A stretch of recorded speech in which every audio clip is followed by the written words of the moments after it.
प्रधानमन्त्री केपी शर्मा ओलीज्यूलाई म मन्तव्यको लागि हार्दिक अनुरोध गर्छु। केही गर्छु।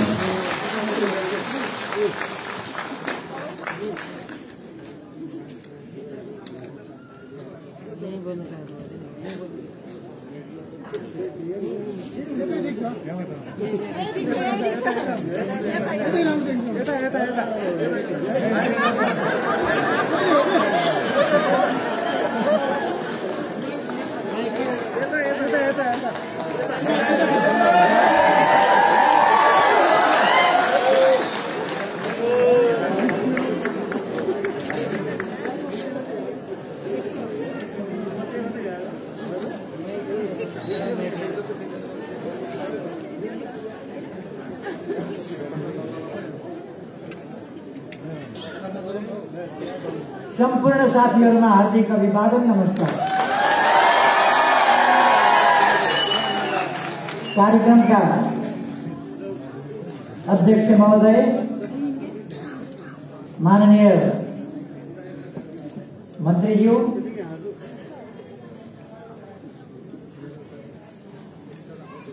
जीफन्डका संस्थापक नेता विष्णु रिमालज्यू लगायत संपूर्ण यहाँ उपस्थित साथीहरू र विभिन्न सञ्चार माध्यमहरूबाट हेरिरहनुभएका तमाम दाजुभाइ दिदीबहिनीहरू, सबभन्दा पहिले चाहिँ म यस नयाँ परिस्थितिमा, नयाँ परिवेशमा तपाईहरुको यो भव्य राष्ट्रिय भेला अत्यन्तै उपलब्धिपूर्ण ढंगले सुसम्पन्न हुन सकोस् भनेर हार्दिक शुभकामना व्यक्त गर्न चाहन्छु। तपाईहरुको यस संगठनको दोस्रो पुस्ताको संगठनको अर्थात् जीफन्डको आयु 31 वर्षको भयो। 31 वर्षदेखि नेपालको राजनीतिमा पंचायत विरोधी आन्दोलन, निरंकुश राजतन्त्र विरोधी आन्दोलन, बहुदलीय लोकतान्त्रिक प्रणालीका लागिको आन्दोलनदेखि लिएर संघीय लोकतान्त्रिक गणतन्त्रसम्म आइपुग्दासम्म तपाईहरुले असाधारण बलिदान गर्नुभएको छ, योगदान गर्नुभएको छ। तपाईहरुलाई म, तपाईहरुको संगठनलाई र तपाईहरुलाई म यसका निम्ति हार्दिक प्रशंसा गर्न चाहन्छु र धन्यवाद गर्न चाहन्छु। मजदूर वर्गीय आन्दोलनको दुनियाँको परिवर्तनको इतिहासमा के योगदान छ म संक्षिप्तमा चर्चा गर्न चाहन्छु। आधुनिक युग, वास्तविक आधुनिक युग को सुरुवात गर्ने हो भने 1831 मा अथवा 190 वर्ष अगाडि फ्रान्सको लियो भन्ने ठाउँका कपडा उद्योगका मजदुरहरूले आन्दोलन गरेर असमानता, अन्याय, शोषण र दमनका विरुद्ध आवाज उठाएर एउटा नयाँ इतिहासको सुरुवात गरेका थिए। त्यस आन्दोलनले अत्याचारका विरुद्ध, दमनका विरुद्ध, शोषणका विरुद्ध आवाज उठाउनु पर्छ र मजदुरहरू आवाज उठाउन सक्षम छन्, सक्षम हुनुपर्छ भन्ने कुरा देखायो। यो 1831 को कुरा। त्यस आन्दोलनले त्यसपछि के गर्दै रह्यो, त्यसको प्रभाव के भयो? त्यो आन्दोलन त धेरै ठूलो आन्दोलनको रूपमा जान सकेन, त्यो सफल पनि हुन सकेन, त्यसलाई दबाइयो। तर त्यसले एउटा नयाँ जागरण आन्दोलन, चार्टिस्ट आन्दोलन भन्ने सुरु भयो। त्यसको परिणाम चार्टिस्ट आन्दोलनमा देखा पर्छ।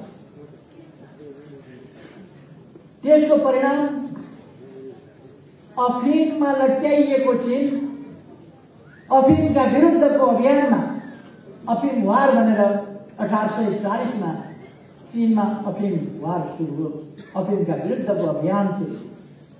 त्यो जागरण, त्यो आन्दोलन। त्यसपछि यी आन्दोलनहरू यी आन्दोलनमा रहेका मागहरूको अर्थ के हो,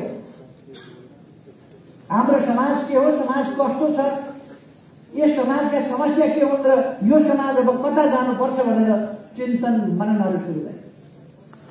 दार्शनिकहरू, विद्वानहरू, अर्थशास्त्रीहरू, राजनीति शास्त्रीहरू, समाजशास्त्रीहरूले विचार विमर्श गर्न थाले, चिन्तन मन्थन गर्न थाले। त्यसै हिसाबमा इन्टरनेशनल लिग भन्ने संस्था पनि बन्यो। मार्क्स र एंगल्स त्यस बेला भर्खरका युवाहरू थिए, तर यो समाजमा देखा परिरहेका समस्याहरू के हुन् र तिनको समाधान के हुन सक्छ भनेर चिन्तन मनन गर्ने अगुवाई गरे। 1847 मा यस चिन्तन मननले एउटा खास आकार लियो र 1848 को सुरुमा पुग्दा कम्युनिस्ट घोषणा पत्र भन्ने निस्कियो एउटा, जसले मानव जातिको मस्तिष्कलाई हल्लाइदियो, चिन्तनको सिलसिलालाई तोडिदियो र भगवान भरोसे भन्ने कुरालाई हटायो। पूर्व जन्मका खेलका नाटकीय कुराहरूलाई, कथाहरूलाई पन्छाएर मानिसले मानिसलाई शोषण गरेर असमान भएको हो यो समाज। त्यसकारण शोषणका विरुद्ध सङ्घर्ष गर्नुपर्छ र समानता प्राप्त गर्नुपर्छ, न्याय प्राप्त गर्नुपर्छ भन्ने एउटा मूल्य मान्यता स्थापित। त्यसले समतामूलक समाज, मानव जाति एउटै हुन्छ, बराबर हकको हुन्छ, सबैले अवसर पाउँछन्, समृद्ध हुन्छ यो संसार र कोही पनि मानिस अधिकारविहीन, अवसरविहीन त्यस्तो हुँदैन, असुरक्षित हुँदैन, शोषण पनि कायम रहँदैन। शोषणका राजहरू, शोषणका राजका महलहरू ढल्नेछन् र श्रमजीवी वर्ग विजय हुनेछ र संसार समानतामा पुग्नेछ, जसलाई समानताको समाज, साम्य बराबरीको समाज अथवा साम्यवाद भन्छ। त्यो घोषणा पत्र 1848 मा पुग्दा तयार। 1848 मा घोषणा पत्रले मजदुर आन्दोलनको एउटा सानो सानो 5-6 रेक्टर स्केलको विचार गरे। 1848 मा 52 मा पुग्दा मजदुर आन्दोलनले विश्वव्यापी रूपमा भन्ने हो भने करिब 7 रेक्टर स्केलको भूइँचालो ल्याउने स्थिति भयो। 1871 मा पुग्दा पेरिस कम्युन जस्तो त्यही मजदुर आन्दोलनका राग र तापले, त्यो विचारका प्रभावले पेरिस कम्युन जस्तो आन्दोलन भयो। पहिलोपल्ट जनता शासक बने मानव इतिहास। पहिलोपल्ट शासक बनेर फ्रान्स जस्तो देशमा, पेरिस जस्तो ठाउँमा 72 दिनसम्म जनताको राज। असङ्गठित थियो, संगठित थिएन, संगठनका अनुभव थिएन, अनुभवहीनता थियो, त्यसकारण 72 दिनमा त्यो ढल्यो। तर त्यसले दुनियाँलाई झकझकायो र त्यसपछि उपनिवेशवाद विरुद्धको आन्दोलन दुनियाँमै तीव्र गतिले गयो। साम्राज्यवाद विरोधी, उपनिवेशवाद विरोधी आन्दोलन, राष्ट्रिय स्वाधीनताका आन्दोलन, राष्ट्रिय मुक्तिका आन्दोलन अत्यन्तै तीव्र वेगका साथ। यी कुराहरूका पछाडि मजदुर वर्गीय चेतना, अन्याय, दमन, शोषण र थिचोमिचो विरोधी मानवीय भावनाको प्रकटीकरण र त्यसलाई संगठित रूपमा लानुपर्छ भन्ने कुरा खास गरी यो 48 मै गएर देखा परिसकेको थियो। तर त्यो 48 को कुरालाई पेरिस कम्युनले अझ बढी स्पष्ट पारो र पेरिस कम्युन असङ्गठित भएको हुनाले त्यसपछि संगठनको सिलसिला विभिन्न संगठनहरू बने र 1886 मा पुग्दा विश्व प्रसिद्ध मजदुर आन्दोलन सिकागोमा, 1886 मा पुग्दा मजदुर आन्दोलन जसलाई सिकागोको आन्दोलन भनिन्छ र त्यसपछि त्यस आन्दोलनले उठाएका मागहरूलाई लिएर त्यहाँ दमन भयो, त्यहाँ मजदुरहरू मारिए। त्यसपछि मजदुरहरूको झण्डा, त्यो रगतमा लतपतिएको मजदुरहरू मारिँदा उनीहरूको रगतमा लतपतिएको झण्डालाई, कपडालाई उठाएर मजदुरहरूले हाम्रो अबको झण्डा रातो झण्डा हो भनेर उद्घोष गरे।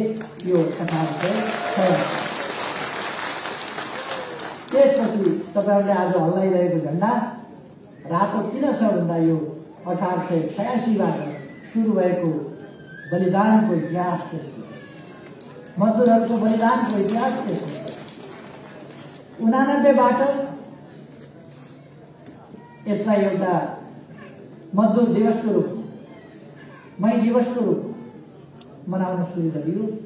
केही मईको दिनलाई स्मरण गरेर मईको पहिलो दिन मे फर्स्टलाई 1886लाई ध्यानमा राखेर 89बाट मई दिवस मनाउन थालियो, जुन दिवस अहिलेसम्म विश्वभरिका मजदुरहरूले संसारभरि नै मे डेका रूपमा।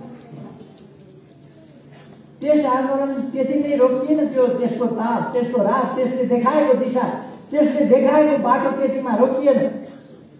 1903मा पुग्दा लेनिनको नेतृत्वमा फरक ढङ्गले संगठनात्मक सिद्धान्त सहित यसरी मजदुर यसरी संगठन बन्छ, संगठन बनाउने सिद्धान्त, चलाउने सिद्धान्त यो हो भनेर त्यो सिद्धान्त, त्यो संगठनात्मक सिद्धान्त, त्यो विधि, त्यो नीति पद्धति भनेको आज पार्टी छोडेर जाने, विदेशीको दलाली गर्ने अनि नीति र पद्धतिका कुरा गर्ने चाटुकारहरूका जस्ता कुरा होइन। त्यो संगठन बनाउने नीति, संगठन चलाउने नीति, विधि र पद्धति भनेका थिए। यो 1903मा लेनिनले पहिलेदेखिका संगठनका प्रयासहरूलाई पुनर्गठित गरेर नयाँ ढङ्गले 1903बाट सुरु। यो मजदुर वर्गीय आन्दोलन पहिले श्रमजीवी आन्दोलनको रूपमा मात्रै चल्यो। चीनको 4 मई आन्दोलन 1919को मई 4का दिन भएको जुन विशाल आन्दोलन थियो, त्यसपछि त्यही समय त्यो चल्यो। त्यसले मजदुर आन्दोलनलाई, श्रमिक आन्दोलनलाई श्रमजीवी आन्दोलनमा रूपान्तरण गर्यो। त्यसभन्दा अघि अक्टोबर क्रान्ति भयो 1917, तर त्यसले पनि श्रमिक आन्दोलनलाई श्रमजीवी आन्दोलनसम्म विस्तार गर्न सकेका थिए। किसानलाई अलिकति फरक ढङ्गले हेर्ने दृष्टिकोण छँदै, श्रमजीवी भए पनि मजदुर बाहेक, सहरमा आएर बाहेकहरूलाई फरक ढङ्गले हेर्ने दृष्टिकोण थियो। तर 4 मई आन्दोलनले त्यसलाई अलिकति माथि उठायो। चिनिया कम्युनिस्ट पार्टीको 1921मा स्थापना भएपछि र त्यसभन्दा पछि उत्तरी अभियान, राष्ट्रिय एकीकरणको अभियान चीनले चलाएपछि त्यो आन्दोलन श्रमजीवी वर्गको र त्योभन्दा अझ बढ्ता राष्ट्रिय आन्दोलनमा पनि परिणत भयो, जसले उपनिवेशवाद विरोधी आन्दोलनको एउटा लहर सिर्जना गरेर उपनिवेशका विरुद्ध राष्ट्रिय स्वाधीनताका आन्दोलनहरू, राष्ट्रिय मुक्ति आन्दोलनहरू लगातार एकपछि अर्को सफलता प्राप्त गर्दै। त्यसले प्रतिक्रियावादी शक्तिहरूलाई, साम्राज्यवादी शक्तिहरूलाई एउटा नयाँ छटपटीमा पुर्यायो। उनीहरूका अहंकारहरू टक्राउन थाले। पहिलो विश्वयुद्ध र दोस्रो विश्वयुद्ध साम्राज्यवादी अहंकारका टकराए। श्रमजीवी वर्गहरूसँग सामना गर्ने उपायका खोजीहरू, आफू सबल हुने र अरूलाई दबाउने प्रवृत्तिका ती उपज थिए र ती मजदुर आन्दोलन विरोधी कुरा हुन्। मजदुर वर्ग सधैँ शान्तिको पक्षमा रह्यो, सधैँ स्वाधीनताको पक्षमा रह्यो। यो कुरा चिनिया क्रान्तिमा पुग्दा, हुनान किसान आन्दोलनमा पुग्दा, मजदुर किसानको आन्दोलन श्रमजीवी वर्गको आन्दोलनको रूपमा व्याप्त गरेर नेपालको सन्दर्भमा मैले भनिरहनु पर्दा जस्तो लाग्छ। अघि मैले दोस्रो पुस्ताको आन्दोलन भने, दोस्रो पुस्ताको सङ्गठन भने जी फन्डलाई, त्यसको अर्थ 1903 तिर 2003 साल 1947 तिर 2003 सालतिर विक्रम सम्वतको 2003 सालतिर आइपुग्दा नेपालमा मजदुर वर्ग केही अगाडि स्थापना भएको थियो। केही अगाडिदेखि मजदुर वर्ग प्रकट भएको थियो, उद्योगहरू स्थापना भएका थिए र नेपालमा पुँजीपति र मजदुरको अभ्युदय भइसकेका थियो नेपाल। त्यसकारण 1903 को अन्त्यसम्म पुग्दा नेपालमा मजदुर आन्दोलन, मजदुर वर्ग सङ्गठित हुने र आन्दोलनको रूपमा अगाडि बढ्ने स्थिति बनेको थियो। त्यसकारण विराटनगरमा 2003 साल र 4 सालको मजदुर आन्दोलन भयो। हामीले गर्व गर्नुपर्दछ, नेपालमा वर्गीय चेतना, वर्गीय ढङ्गले यो राणा शासन विरोधी आन्दोलन भयो। राणाले शासन गरे के हुने, राजाले शासन गरे के हुने, त्यस प्रकारको एउटा सामान्य लोकतन्त्र भन्ने कुरा, त्यो भन्दा पनि बढी केही पनि गर्न नपाइने जहानिया शासन जुन राणाको भनेर यो राजा र राणाको सन्दर्भको बीचको अन्तर्विरोधलाई राजा पक्षीय ढङ्गले, राणा विरोधी ढङ्गले जुन परिणत गर्न खोजियो जनताको चेतनालाई, जनताको आन्दोलनलाई, त्यसका विरुद्ध मजदुर वर्गीय आन्दोलनले नयाँ सेप दियो नेपाल। त्यसले नेपाली कांग्रेस बन्यो, लाल कम्युनिस्ट पार्टी बन्यो र पछि राष्ट्रिय कांग्रेस बन्यो र तिनीहरूको एकीकरण राष्ट्रिय कांग्रेस र नेपाली कांग्रेस यिनीहरू मिले, लाल कम्युनिस्ट र अरू कम्युनिस्टहरू मिले र 5 सालमा 6 सालमा कम्युनिस्ट पार्टी, कांग्रेस पार्टी यिनीहरू वास्तविक अर्थमा गठित भए र एउटा नयाँ अभियानको सुरुवात। यस वर्गीय चेतनाको नेपालमा सुरु गर्ने हाम्रै हातमा छ र हामी ढुक्कका साथ भन्न सक्छौँ। कांग्रेस पार्टी पनि 6 सालमा एकीकरण भयो, कम्युनिस्ट पार्टी पनि 6 सालमा पछिल्लो थियो। पहिलो अलिकति लाल कम्युनिस्ट पार्टी 3 सालमा बनेको भए पनि त्यसले गति लिन सके। त्यसकारण अर्को कम्युनिस्ट पार्टी स्थापना भयो 6 साल। यस कम्युनिस्ट पार्टी अघिल्लोले अलिकति वर्गीय स्वरूप आन्दोलनको सम्पूर्ण सङ्गठित रूप लिन नसकेका हुनाले हामीले आफ्नो स्थापना दिवस 2006 साल वैशाखलाई नै मान्यौँ। त्यसैता हाम्रो मजदुर वर्गीय आन्दोलन श्रमजीवी वर्गीय आन्दोलनको रूपमा व्यापक बनेको छ र श्रमजीवी वर्गीय आन्दोलन परिवर्तनका लागिको आन्दोलन, देशभक्तिको आन्दोलन, लोकतन्त्रका लागिको आन्दोलन, सामाजिक न्याय र समानताका लागिको आन्दोलन जुन हो, त्यो आन्दोलनको एउटा बलियो महत्त्वपूर्ण पक्ष श्रमिक आन्दोलनको रूपमा, मजदुर आन्दोलनको रूपमा रहेर दोस्रो पल्ट फेरि मजदुरहरू एउटा सिलसिला टुटेको अवस्थाबाट फेरि सङ्गठित भएर जी फन्ड बन्यो 2046 साल।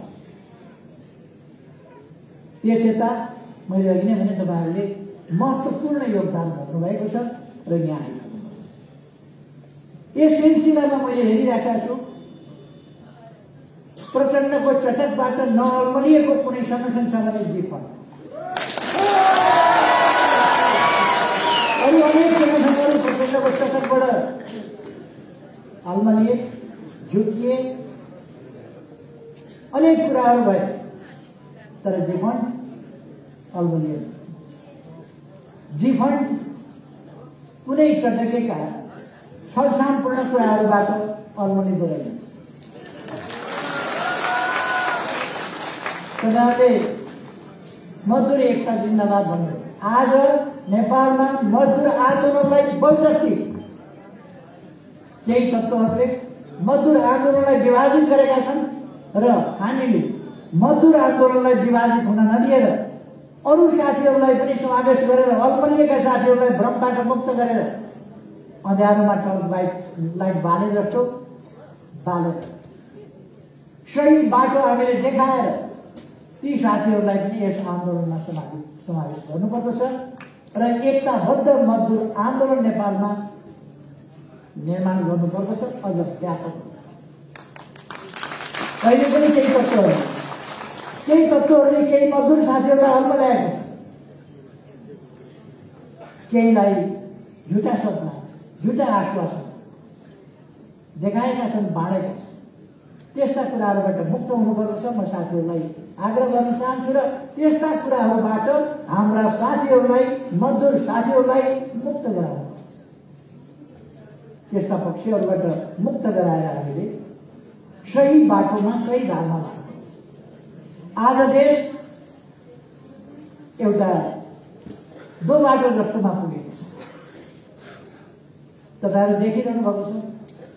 यो दो बाटोमा गलत बाटोतिर देशलाई लानका लागि अरू कोही भन्दा बढ्ता आफूलाई कम्युनिस्ट भन्न रुचाउने, समाजवादी उन्मुख भन्न रुचाउने, समाजवादी हुँ भन्न रुचाउने, श्रमिकको नाम लिएर नथाक्ने, मजदुरको नाम लिएर नथाक्ने, देशको कहिले कहिले उच्चारण गर्ने, विदेशीको दलाली गर्ने, विदेशीको चाकरी गर्ने, आन्दोलनलाई ध्वस्त पार्ने, बाटोलाई गलत बाटोमा लिएर जाने, जहिले पनि आन्दोलनलाई गलत दिशामा लिएर जाने, कमजोर पार्ने, शिथिल पार्ने र सिद्ध्याउने तत्त्व जो हामीबाट अहिले भर्खर छुटेर गएकै थियो होला नि, गएका हामीले त अझै हटाएको छैन, उनीहरूलाई अझै निकालेको छैन, तर उनीहरू गएका हौँ भन्दैछ। त्यो हामी कहिले निर्वाचन आयोगबाट थाहा पाउँछौँ, कहिले अदालतबाट मुद्दा हालेकोबाट थाहा पाउँछौँ। हामी राजनीति गर्छौँ, राजनीति मुद्दा होइन। हामी राजनीतिक नेता कार्यकर्ता हौँ। हामी देश बनाउने मौरीमा दुई खालका हुन्छ, एउटा चाहिँ मह खोजेर ल्याउने, अर्को चाहिँ अर्काले खोजेर ल्याएको मत बसेर कुटुकुटु त्यो कुटुकुटु खानेलाई चाहिँ डाँट मौरी।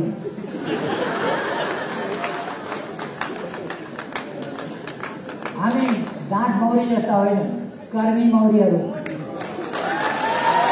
त्यसकारण हामी देश बनाउने अभियानमा लागेका छौँ, उहाँहरू मुद्दा गर्ने अभियानमा लाग्छ।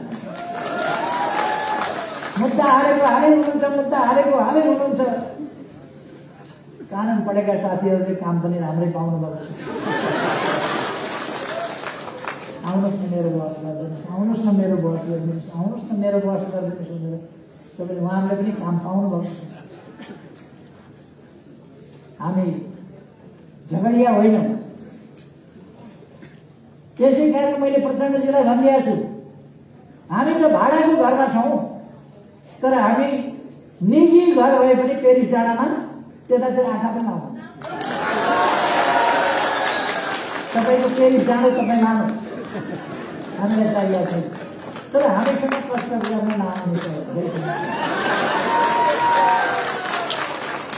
तर उहाँहरू मुद्दा हाल्न जानुहुन्छ। प्रचण्डले कहिले सूर्य चिन्हबाट चुनाव लड्नुभयो र एकपल्ट चुनाव लड्नुभयो सूर्य चिन्हबाट, तर प्रचण्ड भन्नुहुन्छ सूर्य चिन्ह मेरो हो। सूर्य चिन्ह राख्ने हामी, सूर्य चिन्ह बनाउने हामी, सूर्य चिन्ह दर्ता गर्ने हामी, जिन्दगीभरि सूर्य चिन्हको प्रचार गर्ने हामी, सूर्य चिन्हबाट चुनाव लड्ने हामी, चुनाव लडेर जित्ने हामी। एकपल्ट सूर्य चिन्हमा छाप नलागेको मान्छे मेरो हो सूर्य चिन्ह। निर्वाचन आयोगमा गएर सूर्य चिन्ह मेरो हो, मै पाऊँ। कहिलेबाट तपाईँको भयो सूर्य चिन्ह? कहिलेबाट तपाईँको भयो? पार्टी छोडेपछि सूर्य चिन्ह पार्टीमै बसेर दिएकै थियो नि। अब लड्दाखेरि सूर्य चिन्हमै लड्न पाउनुहुन्थ्यो। मैले हिजो पनि भने दशा लागेपछि के लाग्छ? यहीँ बसेको भए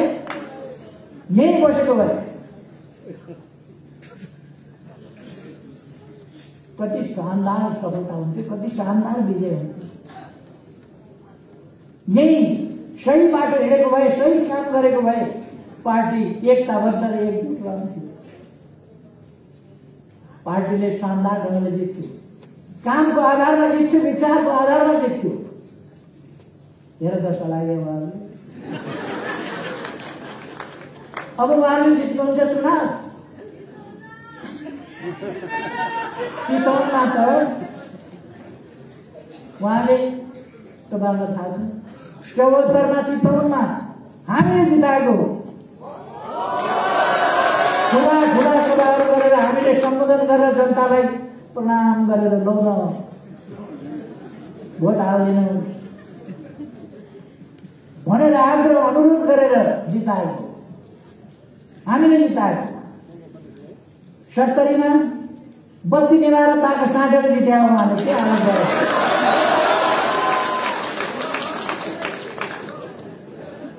योभन्दा अगाडि किर्तिपुर हारिसक्नु। उहाँ त यस्तो फ्लोटिङ हुनुहुन्छ नि, फ्लोटिङ। कहिले रोल्पाबाट लड्नुभयो, त्यसपछि सिराहा जानुभयो, त्यसपछि किर्तिपुर कता जानुभयो, त्यसपछि कता। अब जाने ठाउँ कतै पनि छैन। अब जाने ठाउँ कतै लाग्यो। त्यो उहाँको खुसी।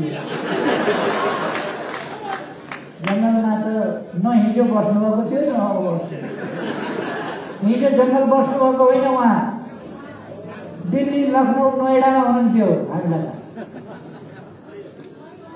उहाँ जङ्गलमा बस्नुभएको होइन। जङ्गलमा त अरूलाई बसाउनुभयो, कार्यकर्ता बसाउनुभयो, लडाकुहरू बसाउनुभयो जङ्गलमा। आफूहरू त जेलवाला तेलले जुल्फी कुरेर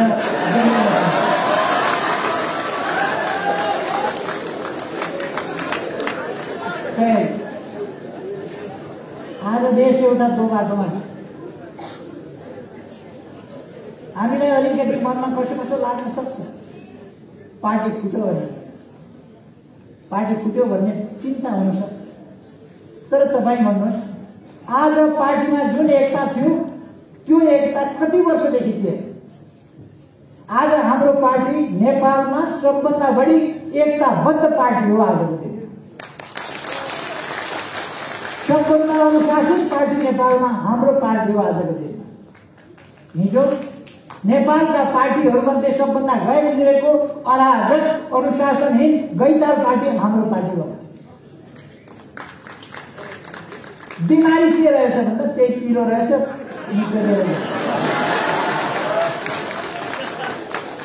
किन यो टन्टन टन्टन दुखिरहेको छ?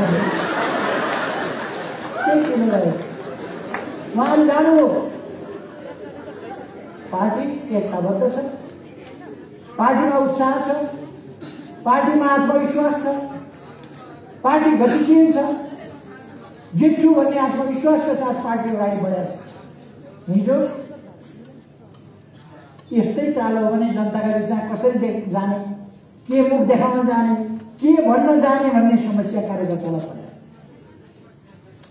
पार्टी पार्टी जस्तो थियो र, बैठक बैठक जस्ता थिए र, यसरी भेला गर्न सकिन्थ्यो। अघि नै उठेर उताड एउटा कराउँछ, उताड 10 वटा उताड, 5 वटा कराउँछ, च्याउ च्याउ र म्याउ म्याउ गरेर अनेक उत्पात मचिन्छ। अहिले पार्टी त्यस्तो छैन। पार्टी एक विचार, एक मन, एउटा उद्देश्य, एउटा ध्येय, एउटा धारणा, समृद्ध नेपाल, सुखी नेपालीको राष्ट्रिय आकांक्षा, त्यो पूरा गर्न सबै जुट्नुपर्छ, सबै लाग्नुपर्छ। त्यो पूरा गर्नका लागि हामीले सुशासन र विकासको अभियान अगाडि बढाउनुपर्छ भन्ने सबैमा छ। एउटै उद्देश्य, एउटै लक्ष्य। त्यसका लागि आन्दोलन मजबुत हुनुपर्छ। त्यो आन्दोलन भनेको देशभक्तिपूर्ण आन्दोलन, त्यो आन्दोलन भनेको लोकतान्त्रिक आन्दोलन, त्यो आन्दोलन भनेको सामाजिक न्याय र समानताको आन्दोलन।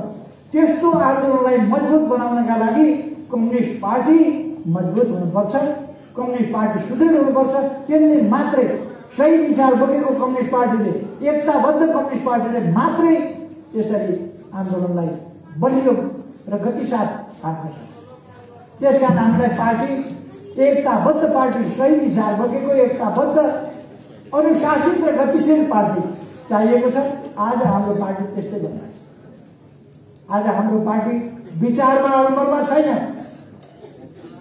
राख्ने एउटा, भन्ने अर्को, भित्र अर्कै बाहिर अर्को, यस्तो छैन। भित्र आफन्तवाद, नातावाद, कृपावाद, नाता गोता उहाँहरूको समाजवाद आइसक्यो नि भन्ने मात्रै हो। समाजवाद आइसक्यो, घरबेलीको सबै समाजवाद आइसक्यो। आफन्तवाद उहाँहरूको समाजवाद बात त आइसक्यो। हामीलाई मात्रै समाजवाद ल्याउनु पर्छ। उहाँहरू त्यो परिवारले प्राप्त गरेको, आफन्तले प्राप्त गरेको, भाइ भतिजाले प्राप्त गरेको समाजवाद, त्यसको रक्षाका लागि हुरुक्क हुनुभएको छ। मनिमेन्टमा खोज्नुभयो, त्यसकै रक्षा गर्नु। अनि समाजवाद ती हिजो जनयुद्ध भनेर लडेका कार्यकर्ताहरू, ती मारिएकाहरूका परिवारहरू, बालबच्चाहरू, बाआमाहरू, त्यसलाई त समाजवाद आएको छैन। शरीरमा गोली बोकेर हिँडेकाहरू, छर्रा बोकेर हिँडेकाहरू, अङ्गभङ्ग भएकाहरू, परिवार अस्तव्यस्त भएकाहरू, उनीहरूलाई त समाजवाद आएको छैन। उनीहरूलाई समाजवाद चाहिएको छ। र हामी आफ्ना लागि होइन, देशका लागि, जनताका लागि, पीडितहरूका लागि, हिजो विभिन्न प्रकारका नोक्सानी बेहोरेकाहरू, क्षति बेहोरेकाहरू, कष्ट बेहोरेकाहरू, बलिदान भोगेर आएकाहरू र सम्पूर्ण दुःख पाएका जनताका लागि एउटा समृद्ध नेपाल र सुखी नेपालीको परिकल्पना, त्यो राष्ट्रिय आकांक्षा बोकेर अगाडि बढिरहेका छौँ। र त्यस लक्ष्यमा हामी किञ्चित तलमाथि हामीले देखाउनु पर्ने, लुकाउनु पर्ने फरक फरक कुरा छ। मैले प्रतिनिधि सभा सरकारमा कामै गर्न दिएन, पार्टीमा कामै गर्न दिएन। वास्तवमा त्यस्तै गरेर पार्टी चल्ने हो भने त्यस्तो पार्टी विघटन गरेर अर्को घोषणा गर्नुपर्ने अवस्था आउन सक्छ। चल्ने नचल्ने झगडाको थलो हो, भट्टी पसल हो पार्टी। पार्टी त कस्तो भयो भने अस्वस्थ, जे पनि बोल्ने, जस्तो पनि बोल्ने, गाली गलोज, मुख छाडेको छ। मेरो मान्छेलाई खोइ नियुक्ति भनेको छ, मेरो फलानालाई खोइ नियुक्ति भनेको छ, मेरो कृषकलाई खोइ नियुक्ति भनेको छ।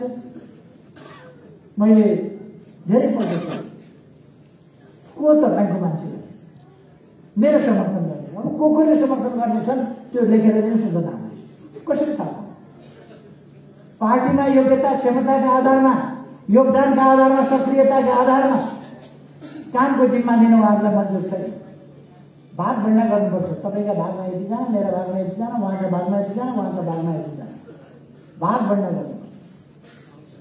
यो भाग भण्डा गर्ने होइन, योग्यता क्षमताका आधारमा बलियाका, नजिक भएका, आफन्त भएका त्यस्ताहरूले प्रश्रय पाउने, अरूले नपाउने त्यस्तो चल्दैन।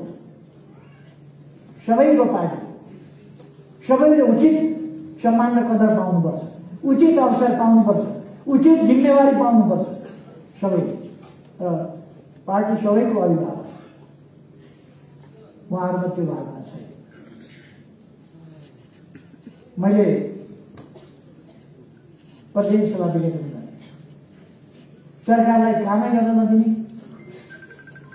प्रतिनिधि सभामा उहाँहरू अहिले स्थायित्व व्यक्त गर्दैन। आफ्नो लगभग झन्डै 2 तिहाईको सरकार, त्यो नढाली नहुने, नतोडी नहुने, अघिल्लो पल्ट मेरो नेतृत्वको सरकार ढाल्ने मान्छे को हो? तपाईँ सबैलाई थाहा छैन। पुष्पकमल दाहाल, उनी त अर्कै पार्टीमा थिए, तर पनि उनी हुने छन्। उनलाई उकासेर नढाली हुँदैन भन्ने मान्छे माधव नेपाल, झलनाथ खनाल, वामदेव गौतम उहाँहरू नै हो। उहाँहरूले प्रचण्डलाई ढाल्नै पर्छ यो सरकार भनेर उकासेको यिनै मान्छे हुन्। फेरि अर्कोपल्ट चुनावबाट हामी आयो, फेरि पनि काम गर्न दिँदैन। तपाईँहरूले कहिल्यै पनि, अहिले मैले नाम लिएका नेताहरूले सरकारको पक्षमा बोलेको कहीँ सुन्नुभयो? तपाईँहरूले कहिले बोल्नु भयो? म नाम लिइरहन उचित ठान्दिनँ। नाम लिएर किन व्यर्थै मुख मात्रै अपवित्र बनाउँछ। केही पत्रिकाहरू छन् जति राम्रो काम गरे पनि त्यसले प्रशंसा गर्दैन, राम्रो कामको उल्लेख गर्दैन केही सञ्चार माध्यममा। कुन कुन हुन् भन्ने तपाईँहरूलाई थाहा छ, ती कसका लागि काम गर्छन् त्यो पनि थाहा छ। त्यतापट्टि पनि म जान चाहन्छु। तर यी केही व्यक्ति केही सञ्चार माध्यम के देशको पक्षमा काम गर्दैछन्। वामपन्थी सरकार नढाली नहुने यो ढाल्ने अनेक जोडदान गरेर अरू पार्टी साना पार्टीसँग मिलेर अनि संयुक्त सरकार बनाउने आयो। अनि मोलतोल गर्ने भागभण्डाको सिलसिला चलाउने एउटै पार्टीभित्रको भागभण्डाको सिलसिलाले आयतोमा भएका छौँ हामी भने पार्टी टिपेर फेरि एउटा अस्थिरताको खेल। 6 महिनामा अविश्वास, 6 महिनामा सरकार परिवर्तन। प्रचण्डको न्याङलाई मानेर मैले आधा चलाउने भन्दा पनि हुन्छ भने मैले त्यो छोडी पनि दिन्थेँ, आधा समय भएपछि छोडिदिने। तर राम्रै चलेको भए, राम्रै चल्दै पछि आदि प्रचण्डलाई के लाग्यो भने अध्यक्ष भएर चलाउन पाएँ भने त प्रधानमन्त्रीबाट त यसै हटाइहाल्छ, त्यसकारण अध्यक्ष भएर चलाउनु पर्यो। अनि प्रचण्डले आफै प्रस्ताव राखे मलाई अध्यक्ष दिनुहोस्, मलाई अध्यक्ष चाहिँ कार्यकारी भएर चलाउनु दिनुहोस्, पार्टी चलाउनु दिनुहोस्, प्रधानमन्त्री तपाईँ नै चलाउनुहोस् 5 दिनुहोस्। मैले हुन्छ। त्यसपछि अब कार्यकारी भनेर के यसो एउटा पगडी बताइदिएको थिएँ, खप्नु खानै भएन उफ्रिएर कार्यकारी भनेको छ नाच्छ। अब त के फिल्म हो कि के फिलिङ भयो मलाई। अब त अध्यक्ष भएको फिलिङ हो। फिलिङ भएपछि उहाँलाई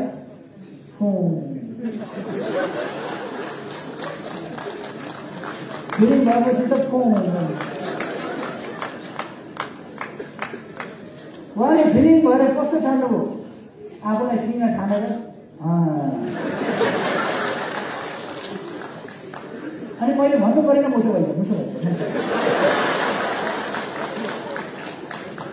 अहिले यसो हेर्छु त 90 लाख जनता छेउमा हामी यहाँ छौँ।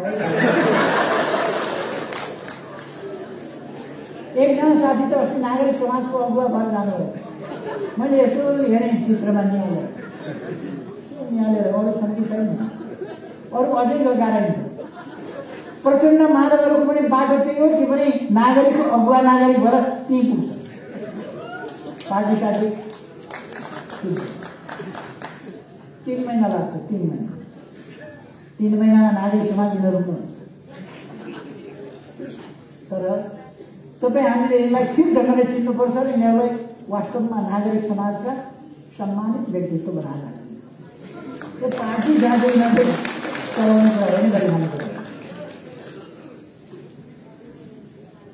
हामीले ठिक गरेका छौँ, देशलाई अस्थिरतातिरबाट जानबाट रोकेका छौँ। जनताका बिचमा जाने, जनताको आदेश दिएर जनताले कसलाई भोट दिन्छ, कसलाई समर्थन गर्छ, देशभक्तहरूलाई समर्थन गर्छ कि नकली देशभक्तहरूलाई हेरिहाल्नु नि त।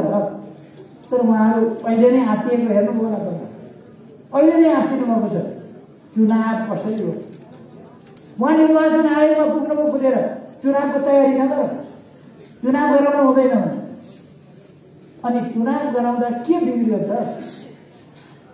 नेकपालाई हराउनुहोस् न तपाईँहरू सक्नुहुन्छ भने, रिस फेर्नुहोस् न त सक्नुहुन्छ भने। तर उहाँहरूको त्यो दम छ। हामी महान सफलता हासिल गर्न सक्छौँ।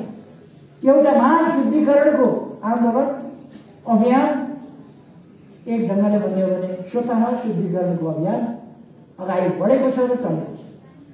अब पार्टीमा विकृति, विसङ्गति, अराजकता, अनुशासनहीनता, सिद्धान्तहीनता, स्वार्थी प्रवृत्ति, निजी र पारिवारिक पक्ष लिने र त्यसका लागि काम गर्ने प्रवृत्ति, यस्ता प्रवृत्तिहरू, अराजक प्रवृत्तिहरू, अराजनीतिक प्रवृत्तिहरू, यस्ता प्रवृत्तिहरू किनारमा। यो एउटा महान शुद्धिकरणको कदम हो। हामीले चाल्न पर्ने कदम उनीहरू आफूले चाल्छ र पार्टी अब शुद्धिकरणको एउटा अभियानमा गएको छ। बिना शुद्धिकरण पार्टी उपयुक्त ढङ्गले, उपयुक्त विचारमा, उपयुक्त तरिकाले पार्टी नचलिकन हामी सफल हुन सक्दैन। त्यसका निम्ति शुद्धिकरण आवश्यक थियो, शुद्धिकरण भयो। त्यसका निराश नहुन म साथीहरूलाई आग्रह गर्न चाहन्छु। अघि नै साथीहरूले राखिसक्नु। 2078 साल वैशाख 17 गते शुक्रबार पहिलो चरणको निर्वाचन हुन्छ। खास गरी प्रदेश नम्बर 2 मा, 4 मा, 5 मा, 7 मा होला। दोस्रो चरणको 1 मा, 3 मा, 7 मा, 6 मा, 1 मा, 3 मा कर्णाली प्रदेश अथवा 3 भनेको बागमती प्रदेश, यिनीहरूमा दोस्रो चरणमा होला। सामान्यतः अहिले चलिरहेको छलफल त्यस्तो भयो। यसका निम्ति साथीहरू वैशाख 7 मा हामी अत्यन्त सजग हुनुपर्छ, अत्यन्त गतिशील हुनुपर्दछ। यी 3 महिनाहरू हाम्रा जीवन मरणका सङ्घर्ष हुन्। हाम्रो राष्ट्रलाई कता लाने भन्ने अवधिका सङ्घर्षका कुराहरू। अहिले कम आराम, कम निन्द्रा, बढी काम, बढी अभिमान, हामीले त्यो लिएर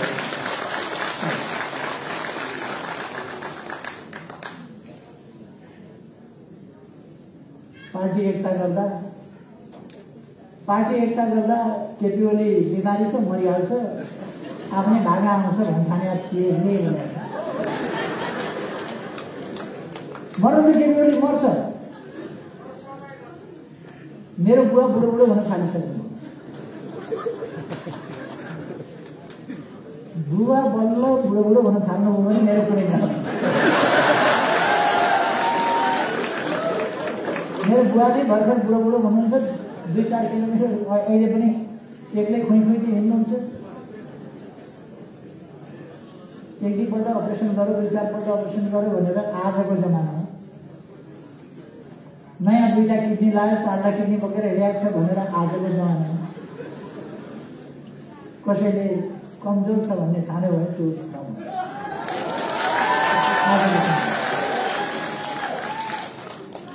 साथीहरू एकदम ढुक्कले आत्मविश्वासका साथ गतिशील हुनुस्, अगाडि बढ्नुहोस्।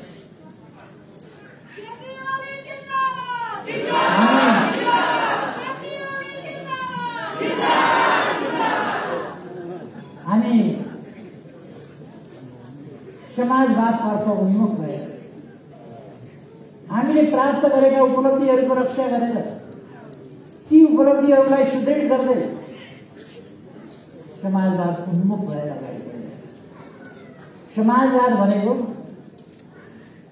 आँखामा देख्ने मान्छेले हात्ती छामे जस्तो भयो।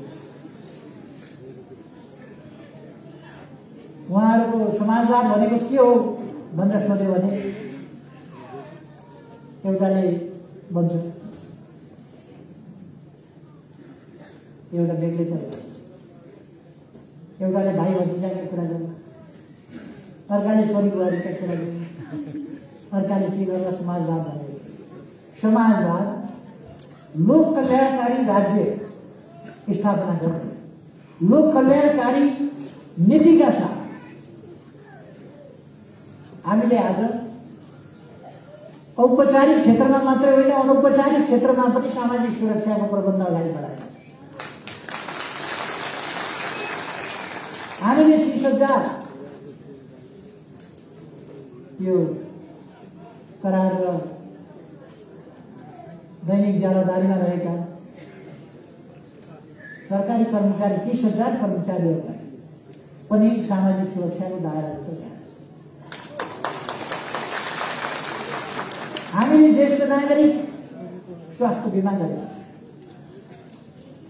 हामीले सामाजिक सुरक्षाका थप प्रबन्धहरू, अब पेन्सन सरकारी कर्मचारीको मात्रै होइन, मजदुरको पनि पेन्सन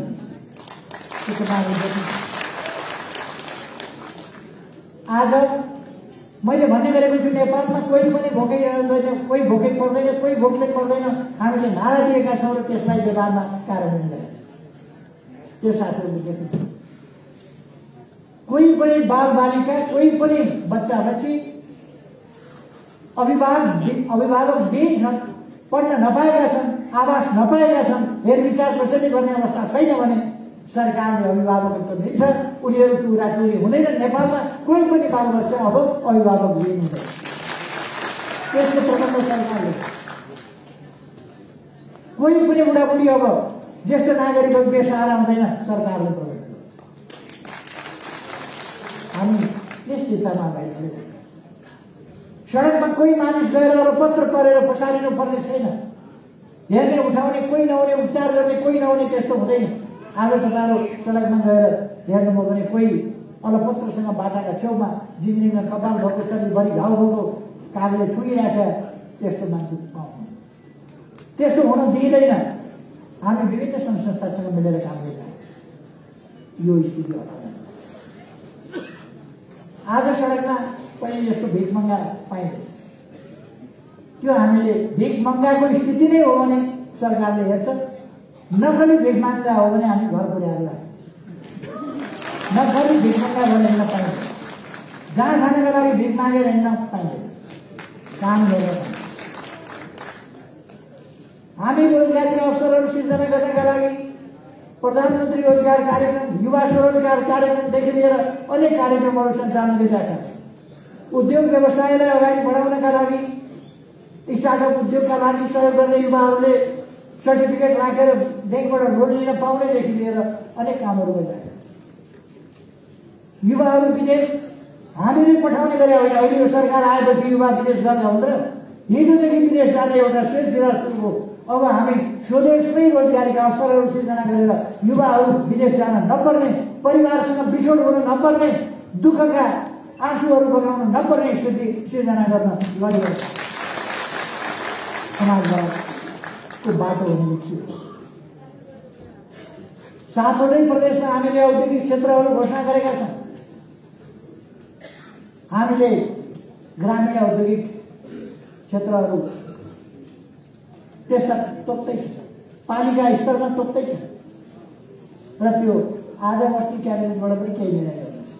त्यस्ता थुप्रै गाउँपालिकाहरूमा औद्योगिक क्षेत्रहरू, ग्रामीण औद्योगिक क्षेत्र आज पनि निर्णय गर्दैछौँ। अब एकछिनपछि म त्यो पनि तयारी गरेर हामी रेमिटेन्समा सरकार चलाउन चाहँदैन। रेमिटेन्स होइन, हाम्रो श्रम, हाम्रो उत्पादन, हाम्रो उद्योग, हाम्रो निर्यात, यसबाट हामी सरकार चलाउँछ। त्यसकारण हामी समृद्धितर्फको यात्रामा छौँ, समाजवादतर्फको यात्रामा छौँ, सामाजिक न्याय र समानतातर्फको यात्रामा छौँ।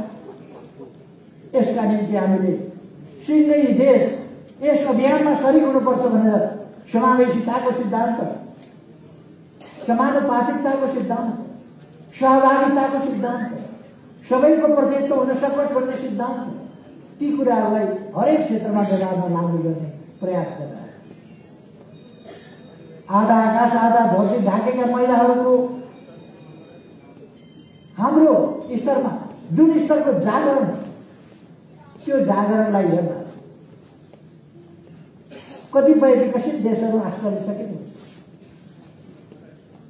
कतिपय ठुला ठुला विकसित भनेका देशहरू अहिले पनि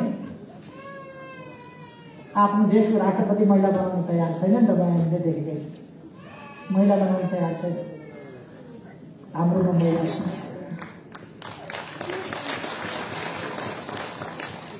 तर हाम्रो देशमा पनि सामन्ती चिन्तन भएका केही मानिसहरू छन् जसले गर्दा जनताकी छोरी भोजपुरमा जन्मिएको, भोजपुरको एउटा विद्यालयमा पढेको, गाउँको विद्यालयमा पढेको एउटा केटी हुर्किएर आएर राष्ट्रपति बन्न पाइन्छ भनेर उफ्रिनेहरू छन्। एकपल्ट राष्ट्रपतिले घाम लागेको बेला कालो चस्मा लाउनु भयो। घाम लागेका बेला कालो चस्मा लाउनु भयो। ओहो महारानी भएको हेर भनेर फोटो खायो। कालो चस्मा लाउँदा तपाईँहरू सबैलाई हुनुहुन्छ कालो चस्मा, महारानी हुनुभयो। महारानी भनेको कालो चस्मा लाउँदा भन्छ। यस्ता पछौटेहरू छन् कसरी विरोध गर्ने? यो गणतन्त्रको प्रतीक संस्था हो। राजतन्त्रमा राजा हुन्छ, गणतन्त्रमा राष्ट्रपति हुन्छ, सर्वोच्च संस्थान। त्यसलाई सम्मान गर्न नसक्ने, जनताको छोराछोरी सर्वोच्च ठाउँमा पुग्यो सम्मान गर्न नसक्ने, केपी ओली बाख्रा चलाएर हिँड्थ्यो, गाई भैँसी चलाएर हिँड्थ्यो, प्रधानमन्त्री हुने भनेर हो त्यस्तै आयो के गर्नुहुन्छ? मजदुरका छोराछोरी हुन्छन् प्रधानमन्त्री, किसानका छोराछोरी हुन्छन् प्रधानमन्त्री। हामीले खोजेको गणतन्त्र त्यो हो, हामीले खोजेको लोकतन्त्र त्यो हो। सामन्तका छोराछोरी खोजिकन ल्याएर केही हिँडेका छन् नि बजारतिर यसो निस्किएर, यो चाहियो त्यो चाहियो, हामीलाई सामन्त चाहियो, हामीलाई प्रभु चाहियो, हामीलाई मालिक चाहियो, हामी दास हुन पाऊँ भनेर हिँडेका छन् नि। के हाम्रो आन्दोलन त्यस्तो होइन, दास हुने निवेदन हाल्ने आन्दोलन होइन, हामी समानताको आन्दोलनमा छौँ। त्यसकारण मैले बाख्रा चराएकै हो, गाई चराएकै हो, भैँसी चराएकै हो, गोठालो गरेकै हो, हलो पनि जोतेकै हो, कोदालो पनि खानेकै, भात पनि पकाएकै हो, भाँडा पनि माझेकै हो। अनि भाँडा मान्नु हुँदैन, झुटै खाने।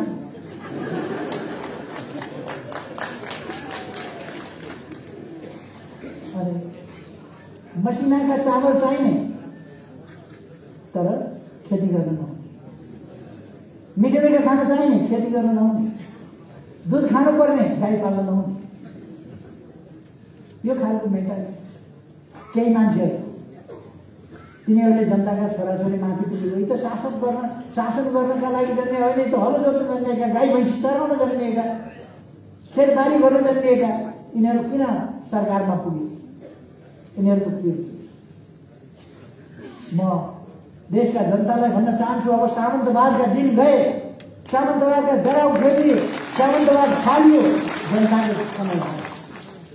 अब जनताका छोराछोरी नै पालै पालोमाथि पुग्ने हो, विभिन्न जिम्मेवारीमा पुग्ने हो। त्यसै गर्दा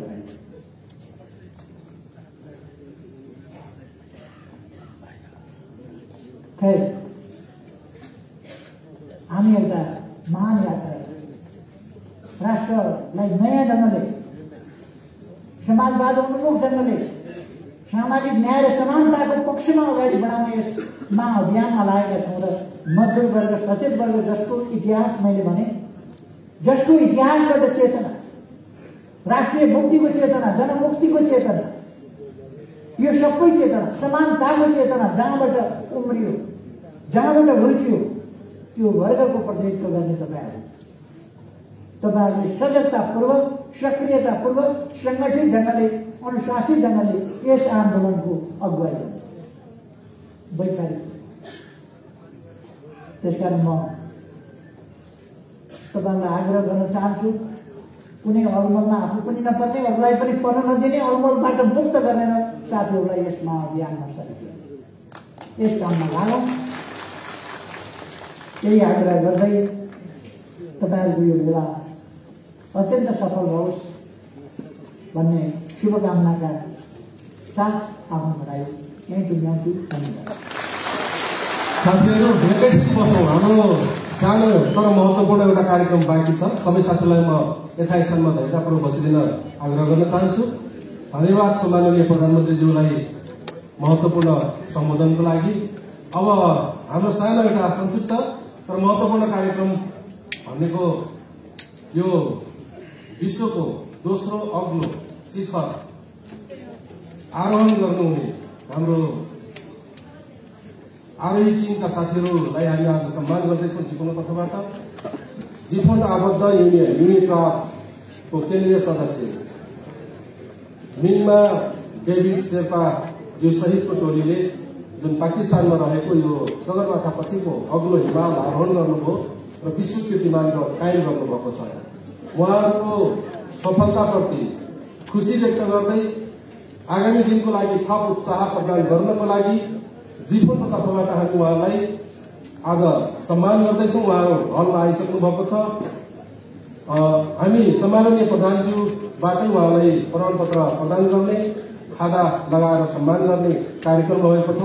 त्यसकारणले म सबै आरोही साथीहरूलाई स्टेजमा आमन्त्रण गर्छु। म कर्मशः उहाँहरूको नाम लिँदै बोलाउनेछु र प्रधानमन्त्रीज्यूले प्रमाणपत्र प्रदान गर्नुहुनेछ। त्यसपछि पनि मैले भनेको छु, हाम्रो प्रतिनिधि साथीहरू जो प्रदेश सबै प्रदेशबाट आउनुभएको छ, छानिएर युनियनबाट छानिएर आउनुभएको छ, ती सबै साथीहरू हलमै बसिरहन म अनुरोध गर्छु। अरू साथीहरू जाउन्जेलसम्मको लागि, त्यसपछि हामी बाहिर सामग्री लिएर मात्रै आफ्नो आवास स्थलतिर लाग्नेछौँ। म सम्पूर्ण आर्मी टिमका साथीहरूलाई मञ्चमा आमन्त्रण गर्छु। निमाजी सहित सबै साथीहरूलाई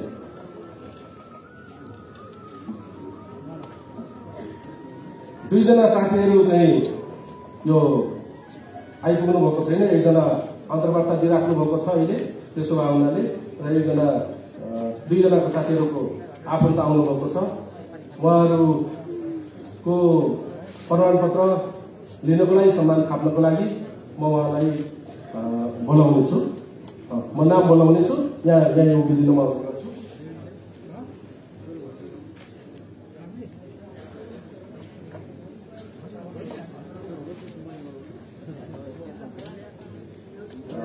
सर्वप्रथम निम्मा देवी शेर्पा, संसारको दोस्रो अग्लो हिमाल केटुको सफल आरोहण गर्नुभएकोमा नेपाल रेल महासंघ जीवन हार्दिक बधाई सहित यो सम्मान पत्र प्रदान गर्दछ भनेर सबैकोमा यही दिएका छु। म पढेर सुनाए, म यो प्रमाणपत्र अध्यक्षले दिन्छ। निम्मा देवी शेर्पा। त्यसपछि निर्मल बुर्जाज्यूको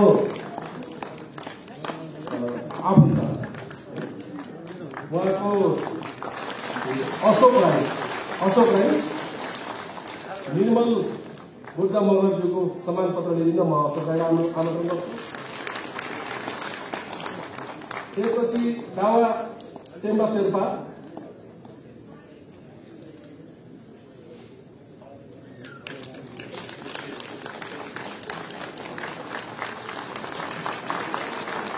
अब दावा टेम्बा शेर्पा, निम्मा तेन्जी शेर्पा, अब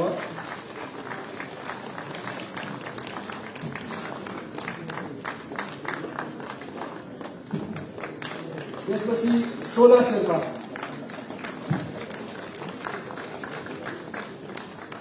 उहाँको असीम घिसिङलाई म आइदिन अनुरोध गर्छु। असीम घिसिङ। त्यसपछि निम्माजी तयार हुन अनुरोध गर्छु।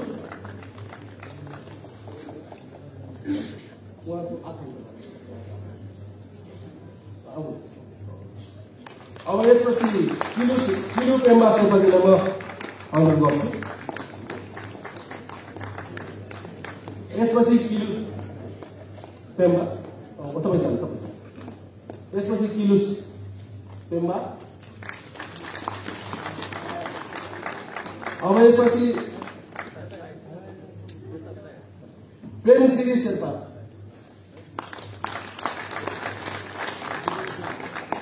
अब यसपछि गोल्डेन शेर्पा। अब दावा तेन्जिङ शेर्पा।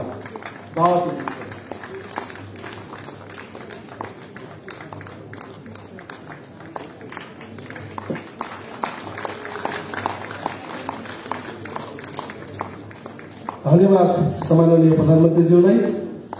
र अब म यो कार्यक्रमको समापनको लागि फोटो सेसन, आर्मी टिमसँग फोटो सेसन।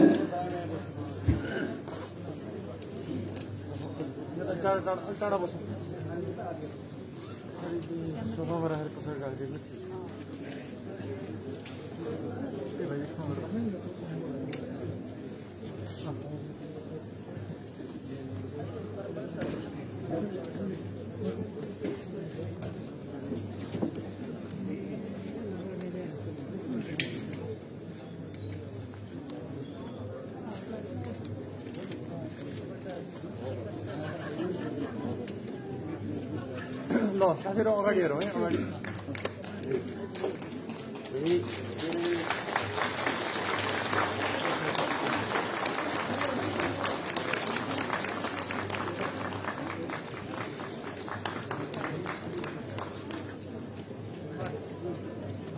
धन्यवाद सम्पूर्ण आरोही साथीहरूलाई। अब हाम्रो प्रमुख अतिथि, आजको प्रमुख अतिथि सम्माननीय प्रधानमन्त्रीज्यू विदाय हुनुहुन्छ। त्यसकारणले सम्पूर्ण साथीलाई कर्तव्य ध्वनिका साथ विदाय गरिदिन म अनुरोध गर्छु।